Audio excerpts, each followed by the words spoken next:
गुट निरपेक्षता की नीति को अपनाने के कारणों की यदि बात करें तो उसमें तीसरा कारण है सैनिक गुटों से पृथक रहना, सैनिक गुटों से अलग रहना।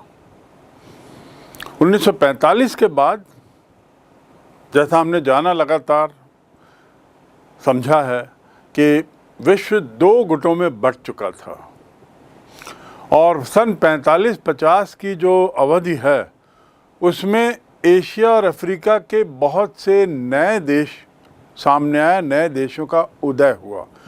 तो एक और विश्व दो खेमों में बंट रहा है और दूसरी ओर नए नए राष्ट्रों का उदय हो रहा है। ये सभी जो राष्ट्र उदित हुए, ये चूँकि साम्राज्यवादी नीति के शिकार थे, उपनिवेश थे, इसलिए बड़े शोषित और गरीब थे, इसलिए इन्हें संभलने के लिए समय चाहिए था। संभलने के लिए समय का तात्पर्य यह है कि स्वतंत्र होने के बाद वो तुरंत फिर किसी सैनिक खेमे में शामिल नहीं होना चाहते थे। वो पहले अपने को स्थापित करना चाहते थे, उसके बाद जब उनकी स्वयं की नींव पक्की हो जाए तब वो निश्चित करेंगे कि किस खेमे में जाना है। तो इसलिए वो समय चाहते थे। किसी भी गुट की राजनीति में जाने का मतलब क्या? उस गुट की राजनीति में शामिल हो जाना, उस गुट के महाशक्ति के दबाव में बहुत सारे ऐसे निर्णय कार्य करना जो शायद स्वयं के हित में ना हो। और इस प्रकार किसी गुट की राजनीति में जाने का अर्थ ये हुआ कि एक तरह के चक्रव्यूह में पड़ जाना, विषम चक्रव्यूह में फंस जाना, और इसकी अपनी समस्याएं थीं। इन समस्याओं को सुलझाने का समय ही नहीं रहता, क्योंकि उनका अपने स्वयं की अंदरूनी समस्याएं एक नवोदित राष्ट्र के कारण तो थी ही, उनको मौका नहीं मिलता। और यदि उन्हें उभरने का मौका नहीं मिलता, इसके मायने ये हुए कि उन्हें नव उपनिवेशवाद के प्रभाव में आ जाने की एक आवश्यकता हो जाती। वे हमेशा के लिए दब के रह जाते इन गुटों में शामिल होने पर। इसलिए गुट निरपेक्षता अपनाने का बहुत से राष्ट्रों के द्वारा एक कारण ये भी था कि ये उन्हें सैनिक गुट से दूर रखता।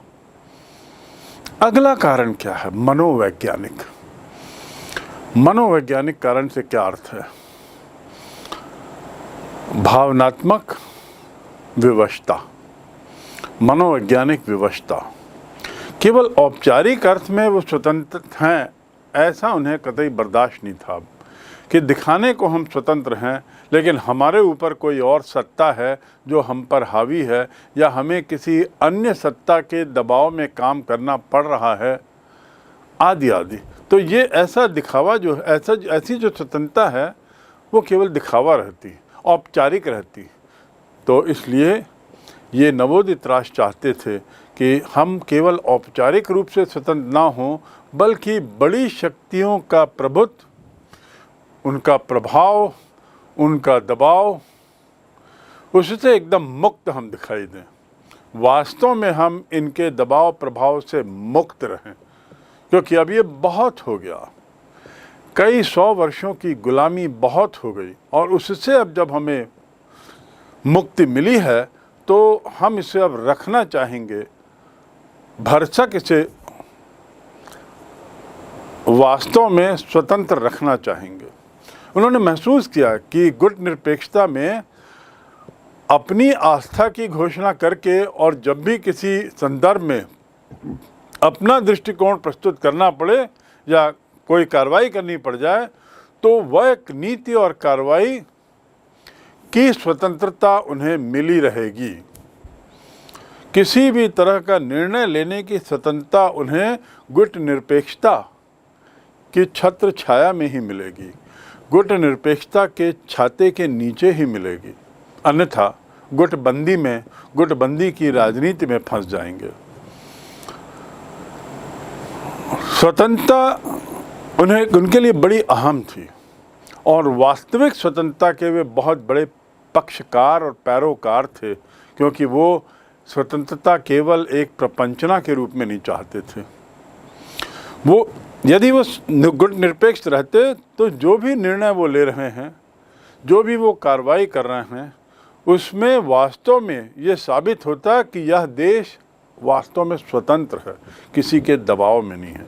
तो ये जो वास्तव में अपनी स्वतंत्रता साबित करने का प्रयास या करने की इच्छा जो इन नवोदित राष्ट्रों में थी, उस इच्छा की पूर्ति तभी हो पाती जब ये गुट निरपेक्ष रहते। तो इसलिए गुट निरपेक्षता में रहने का एक कारण मनोवैज्ञानिक विवशता भी थी।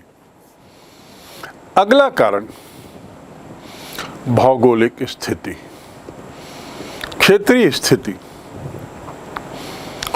क्षेत्रीय स्थिति का मायने है कि विदेश नीति संसार में उनकी भौगोलिक स्थिति के हिसाब से निर्भर होती है, इसमें कोई दो मत नहीं। किसी भी देश की विदेश नीति उस देश की भौगोलिक स्थिति के आधार पर निर्भर करती है। पंडित जवाहरलाल नेहरू ने भी स्पष्ट कहा है कि इस दृष्टि से भारत की स्थिति बड़ी अनोखी है।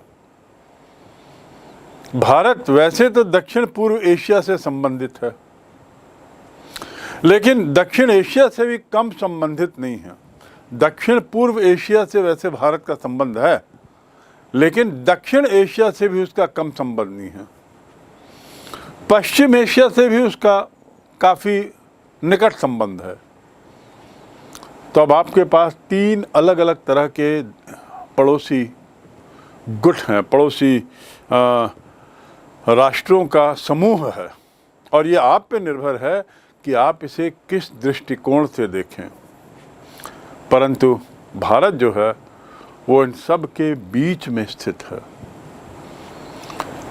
भारत जो था वो दक्षिण पूर्व एशिया के, दक्षिण एशिया और पश्चिम एशिया के बीच में स्थित है। यदि आप एशिया का चित्र देखें तो भारत लगभग बीच में है।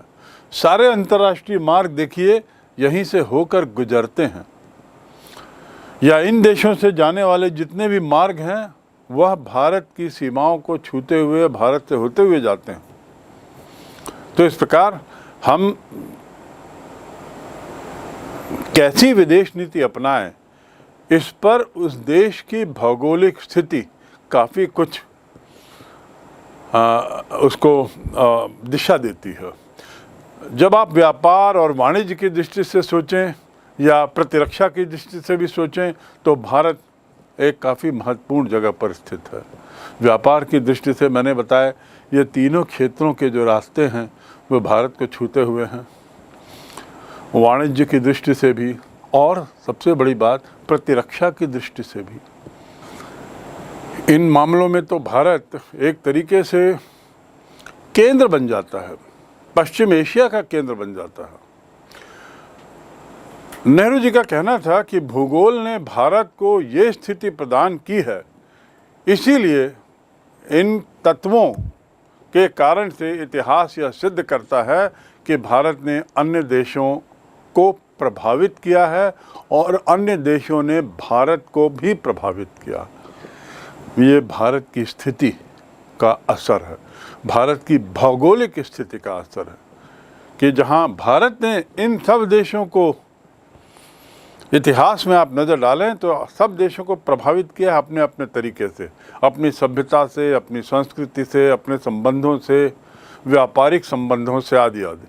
वहीं दूसरी ओर दूसरे देशों ने भी भारत को प्रभावित किया, और ये अपरिहार्य था क्योंकि भारत इन सब चीज़ों के केंद्र में था।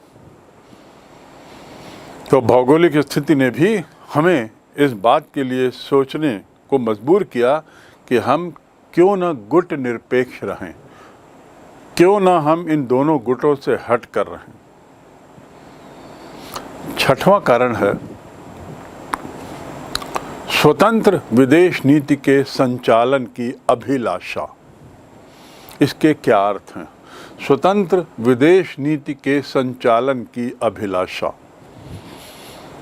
एक हम वर्तमान उदाहरण लेते हैं, तात्कालिक घटना यूक्रेन। यूक्रेन सोवियत संघ का एक हिस्सा हुआ करता था 1990 तक, और जब सोवियत संघ टूटा तो उसके जो 15 हिस्से हुए उसमें एक यूक्रेन और एक रूस कहलाया। आज ये पुराने दोनों देशों के बीच में युद्ध चल रहा है। रूस ने यूक्रेन पर हमला किया है। भारत के सामने ये प्रश्न है कि भारत इस हमले का समर्थन करे या यूक्रेन का समर्थन करे, उसको नैतिक बल दे और हमले की आलोचना करे। भारत के ऐतिहासिक संबंध रूस के साथ बड़े निकट के रहे हैं। एक ओर रूस से बहुत निकट संबंध, दूसरी ओर रूस द्वारा यूक्रेन पर हमला जो विश्व की नज़र में गैर नाजायज है। ऐसी स्थिति में भारत के विदेश नीतिकार क्या निर्णय लेते हैं, ये इस बात पर निर्भर करता है कि भारत इन विषयों पे निर्णय लेने के लिए कितना स्वतंत्र है, वास्तव में कितना स्वतंत्र है। भारत इस युद्ध को जिस भी नज़रिए से देखेगा, क्या उस नज़रिए को देखने का कारण, उस नज़रिए से देखने का कारण कहीं अमेरिका का दबाव तो नहीं है, कोई अन्य ऐसी बातें तो नहीं जिसके तहत भारत दबाव में आकर इस युद्ध पर अपनी टिप्पणी जो भी कर रहा है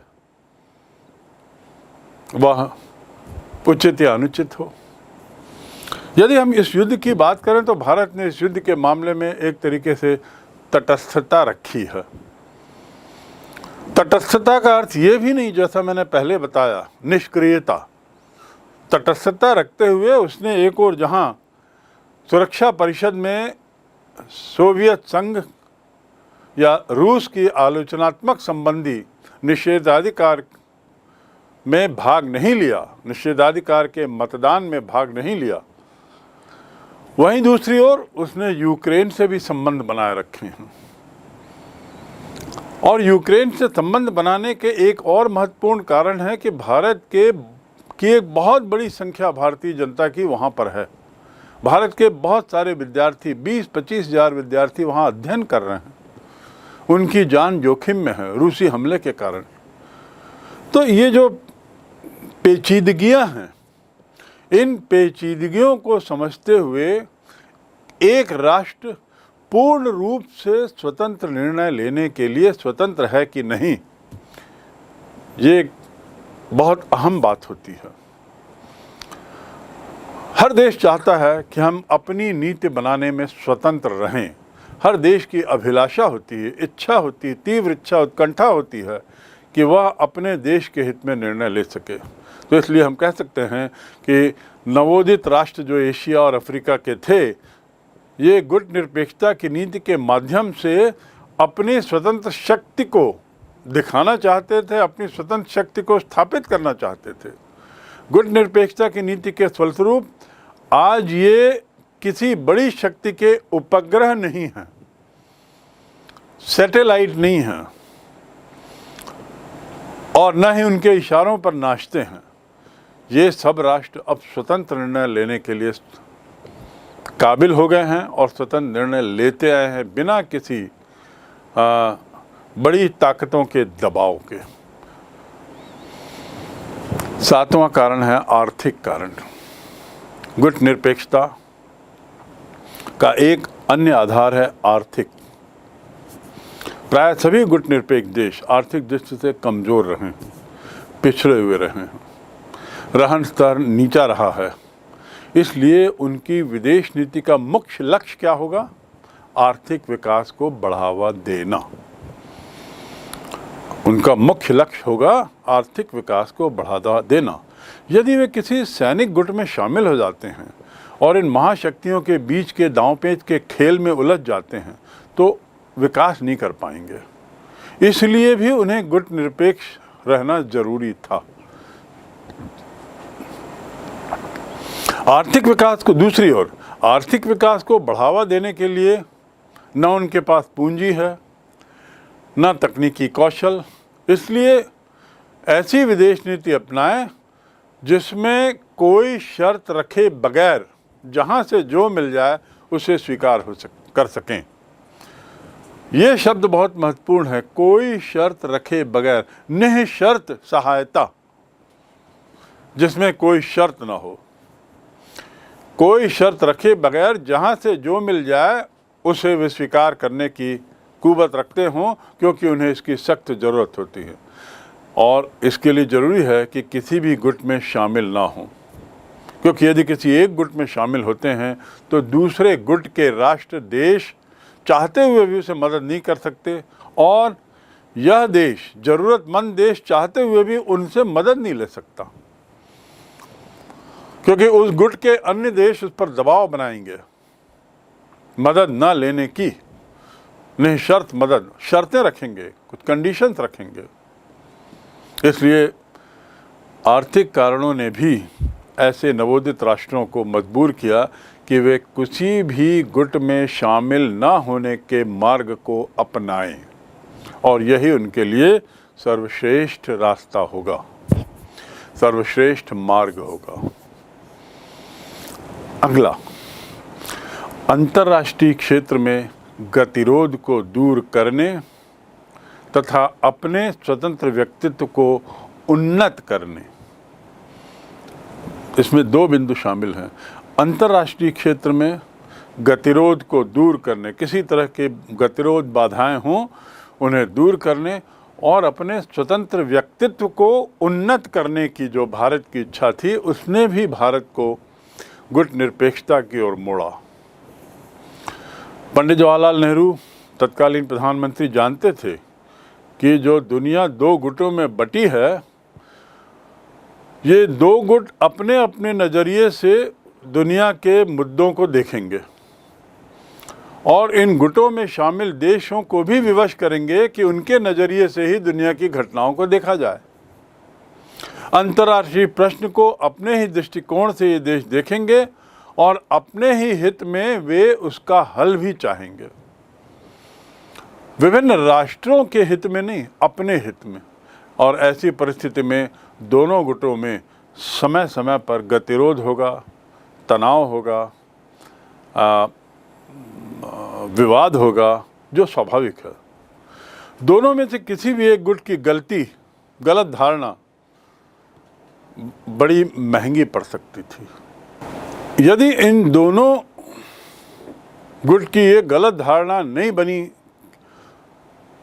तब तो ठीक है, अन्यथा वे भारत को किसी एक गुट का समर्थक मानते हुए उसके साथ एक अलग व्यवहार करेंगे, भारत को अपना समर्थन नहीं देंगे, भारत को सहायता नहीं देंगे, आदि आदि। यदि हम निर्गुट रहते हैं तो हमें किसी का भी समर्थन अपने आप मिल जाएगा। नेहरू जी कहते थे कि भारत के प्रत्येक अंतर्राष्ट्रीय प्रश्न और घटना के औचित्य पर पूर्ण रूप से विचार करके ध्यान देना चाहिए और दोनों गुटों को मतभेद को बढ़ाने की बजाय उन्हें दूर करने का प्रयास करने का कार्य करना चाहिए। और ऐसा करते हुए भारत विश्व शांति की वृद्धि में महत्वपूर्ण योगदान देगा और साथ ही साथ गतिरोध को दूर करने में मदद करेगा और एक स्वतंत्र व्यक्तित्व के रूप में भारत का विकास होगा, उसका मान सम्मान बढ़ेगा, जो हमारी विदेश नीति का एक बहुत बड़ा उद्देश्य था। तो अंतर्राष्ट्रीय क्षेत्र में गतिरोध दूर करने में भारत मदद कर सकता है यदि वह गुट निरपेक्ष है और अपने स्वतंत्र व्यक्तित्व को उन्नत कर सकता है, अपने स्वतंत्र व्यक्तित्व को बढ़ा सकता है, उसका मान सम्मान बढ़ा सकता है। गुट निरपेक्षता ने हमारे इन दोनों उद्देश्यों को काफ़ी हद तक पूरा करने में मदद की है। अब गुट निरपेक्षता की नीति को अपनाने का संभवतः अंतिम लेकिन सबसे महत्वपूर्ण कारण, और वह है नैतिक दृष्टिकोण, नैतिक, मॉरल पॉइंट ऑफ व्यू। ये भारत की यदि जब भी हम बात करते हैं तो एक ऐसा देश भारत जो हमेशा वैल्यूज़, नीतियों को, आदर्शों को बहुत महत्व देते आया है अनादिकाल से। स्वाभाविक है वर्तमान परिप्रेक्ष्य में भी वर्तमान भारत अपनी इस पुरानी परंपराओं को आगे बढ़ाता, यानी नीतियों पर, आदर्शों पर उतना ही जोर देता जितना पूर्व में भारतीय सभ्यता में देता आया है। नैतिक दृष्टिकोण से यदि हम किसी भी गुट में शामिल होते हैं तो कुछ न कुछ कमी जरूर रहती। दोनों ही गुट शस्त्रों की होड़ में लगे थे और भारत शस्त्रों के खिलाफ रहा है। वह तो निशस्त्रीकरण का बहुत बड़ा पक्षकार रहा है। दोनों ही गुट अपनी अपनी सैनिक शक्तियां बढ़ा रहे थे और भारत यहाँ सदैव विश्व शांति की बात करता रहा है, उसकी पैरवी करता रहा है। दोनों ही गुट विस्तारवादी नीति में विश्वास करते थे, अपने अपने खेमे को बढ़ाने में विश्वास करते थे। कई साल पहले रूस ने हंगरी, चेकोस्लोवाकिया और पोलैंड पे सैनिक हस्तक्षेप किया था और वहाँ उसने अपनी कठपुतली सरकारें बैठाई थी, जिसका जिक्र मैं पहले कर चुका हूँ हंगरी के मामले में खासकर। उसी प्रकार अमेरिका ने भी कोरिया, वियतनाम और लाओस में अपनी सेनाएं भेजी और केवल इसलिए कि वो साम्यवादी सेनाओं से लड़ना है, साम्यवाद के बढ़ते प्रभाव को रोकना है। साम्यवाद अर्थात सोवियत संघ की जो विकास का मॉडल था, उसकी जो विचारधारा थी, जो इन देशों में पनप रही थी, उसको रोकने के लिए अमेरिका ने सैनिक भेजे, सैनिक कार्रवाई की। संयुक्त राज्य अमेरिका, इंग्लैंड, फ्रांस, इन्होंने नियर ईस्ट, मध्य पूर्व, बल्कि पश्चिमी एशिया में, वेस्ट एशिया में विस्तार करने के लिए इजराइल का उपयोग किया। अपनी विस्तारवादी नीति को आगे बढ़ाने के लिए इजराइल को प्रोत्साहित किया और इसीलिए अरब इजरायली लड़ाइयाँ हुई।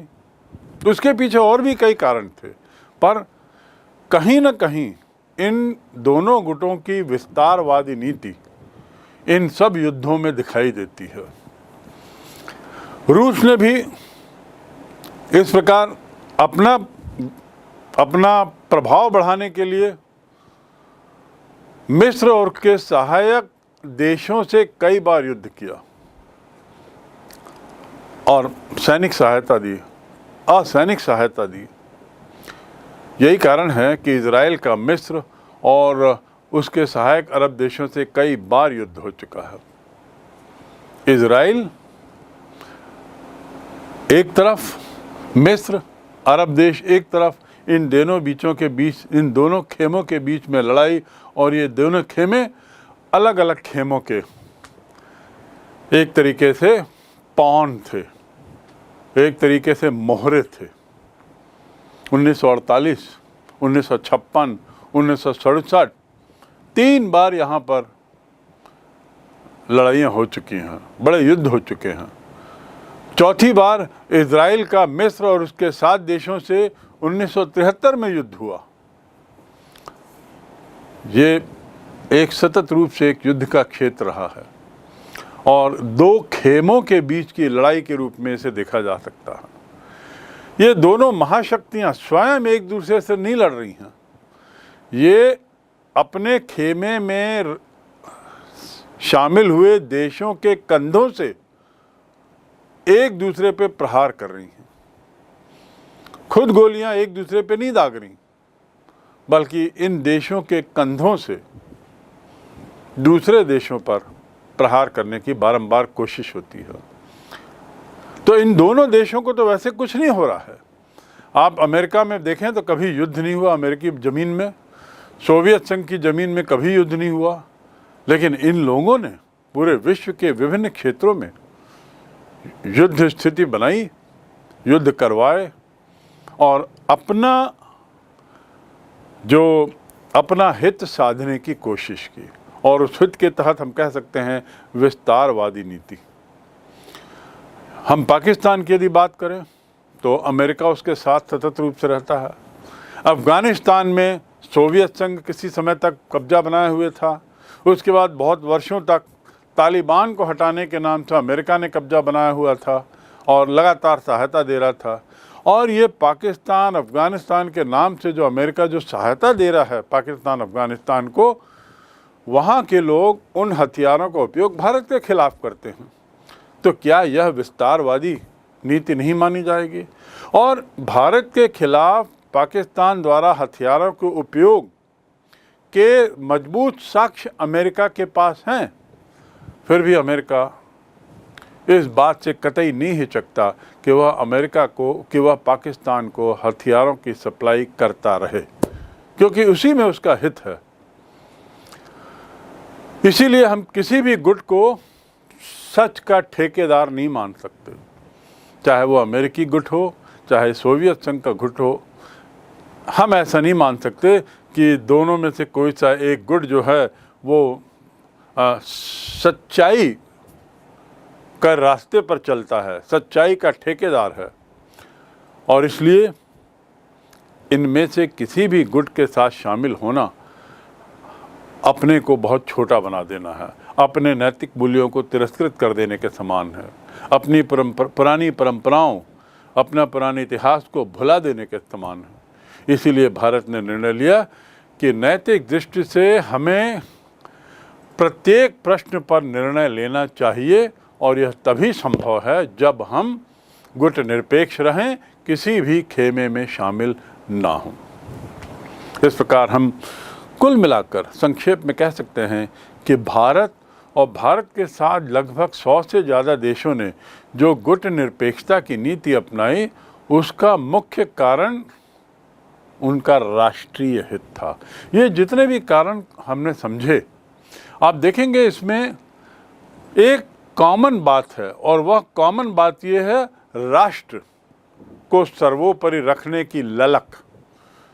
नवोदित राष्ट्रों में इस बात की लालसा कि हम अपनी स्वतंत्रता अक्षुण्ण बनाए रखें और हमारी स्वतंत्रता वास्तविक स्वतंत्रता हो, इस ललक ने ही इन देशों को एक गुट निरपेक्ष प्लेटफॉर्म में काम आने के लिए एक तरीके से बाध्य किया, और इस प्रकार गुट निरपेक्षता एक आंदोलन के रूप में सामने है। ये जानने के बाद कि गुट निरपेक्षता के इतने पनपने के क्या कारण थे, गुट निरपेक्षता के किन कारणों के कारण इतने सारे देशों ने ये वाली नीति अपनाई,